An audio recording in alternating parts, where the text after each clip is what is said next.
Like half the world, I have a morbid fascination with true crime. Podcasts, articles, documentaries, TV shows, you name it, if it has true crime in it, I'm down to binge. One of my favourite parts of true crime is the autopsy results. A case can completely change based on what the coroner finds when inspecting a cadaver. Your body tells a lifelong story, and it's their job to read the signs that you leave behind in your dying moments upon your flesh to explain how you left this world, no matter how small. It's a profession that goes way back too. The earliest autopsy on record is actually of Julius Caesar after he was assassinated via 23 wounds from knives. They found during the post-mortem that only one of them was actually fatal. That single solitary stab wound was the difference between life and death. It was partly due to a post-mortem that they discovered the infamous hitman Richard Kuklinski's crimes, since they discovered ice crystals in the body that clued them into how he froze murder victims to hide the true date of death.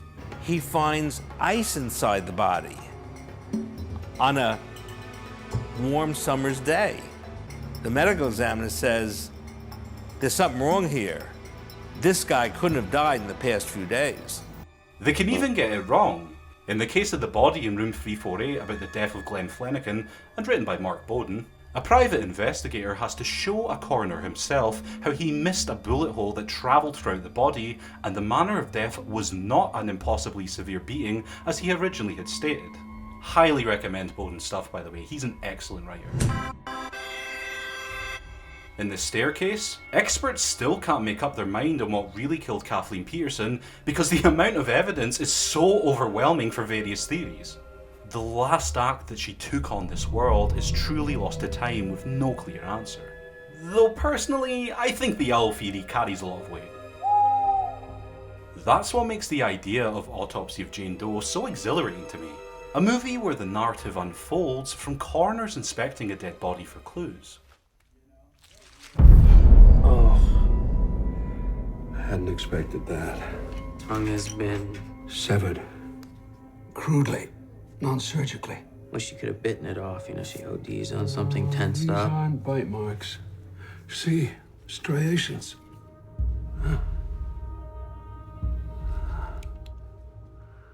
It follows a father and son medical team as they're given their latest corpse to investigate for the cause of death. The father teaching him his trade in preparation for him eventually replacing him.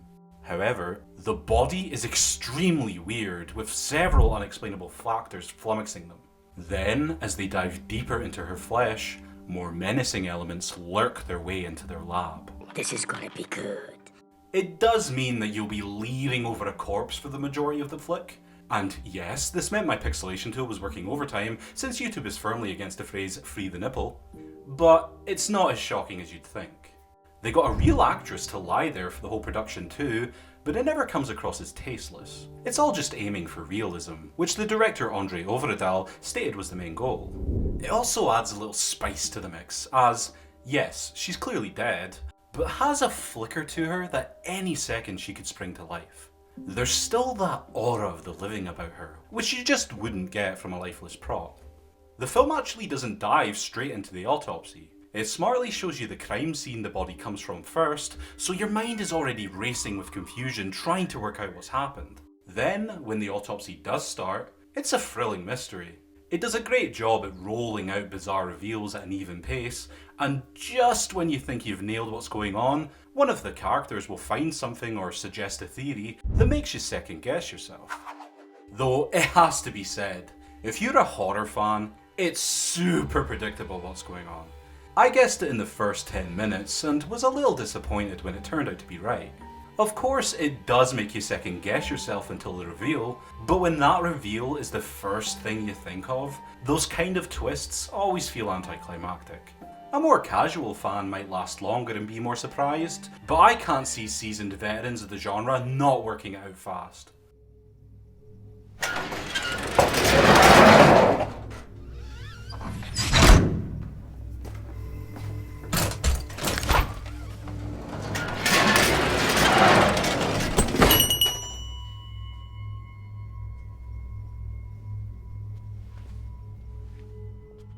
Their morgue isn't a shiny new modern one, it's an old style morgue, and that gives it far more character.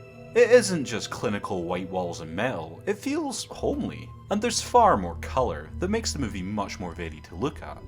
Little things like the traditional bell on corpses' feet to make sure the victims are dead, and ancient medical books lining the shelves are nice touches. Some people may not care about this stuff, but set design is one of the most underappreciated aspects in movies, and I appreciate when a setting is given a personality.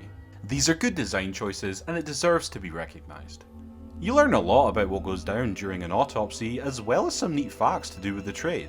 They even had a real medical examiner on set in order to keep everything as authentic as possible. As the son is learning, so are we. And Brian Cox's character is a good teacher, filled with banter and knowledge, but not beyond pointing out obvious mistakes in stern fashion. These characters aren't anything spectacular. Ironically, they don't nearly have as much life and vibrance to them as the dead body on the table. But they're likeable enough to want to see them finish the job and make it out live, and they're all performed by the actors well.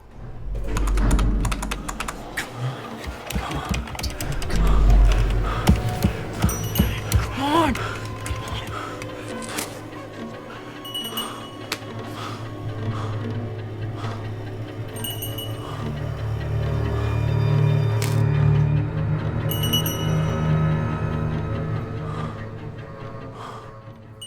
The movie has a nice crisp look to everything, and the camera work rightly focuses on smooth exploration of the body or environments.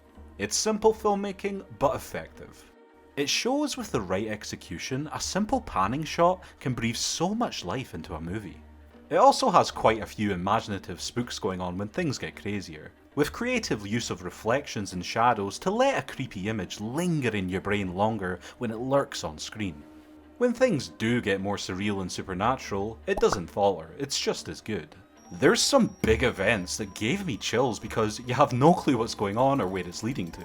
Even though I figured out the twist early, that didn't stop me wondering about what the ultimate goal was or what the endpoint was going to be. I couldn't figure it out. The film squeezes the concept for all it's worth. After all, there really is only so much you can do with a plot completely centered around inspecting a lifeless corpse in a single room.